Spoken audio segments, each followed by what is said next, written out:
Tofauti imekuwako, lakini walitangaza ya kwamba mwaka huu hakutakuwa, na sisi tukakubaliwa na kanisa, wakasema kama tulikuwa tumejitayarisha tuendelee, lakini kama hatungekuwa na mipango ile tungesimama.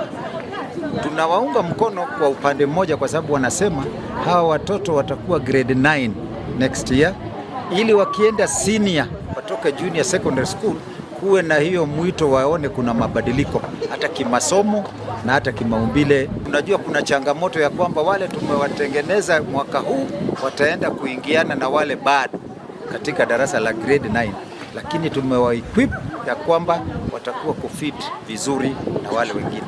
Miaka nyingi tumekuwa na watoto zaidi ya 100, mwaka huu tulikuwa na 35, na changamoto kubwa ilikuwa hilo neno la wazee ya kwamba mwaka huu tusiwe na kupasha tohara. Mwaka jana tuliambiwa zaidi ya watoto 100 walikimbizwa hapa Rifaro hospitali yetu, na karibu 10 hivi hatukuwa na hakika na namba kama waliaga dunia. Vitu vyetu yote vinakaguliwa, pahali watoto wanalala. Tunajua upande mwingine watoto wanalazimishwa usiku, watoke usiku wa manane wakimbizane pengine na wanyama kuonyesha uhodari, na watoto wetu kwa ile malezi tumewapea hata stimili ile baridi ya usiku wa manane, na pneumonia inawashika.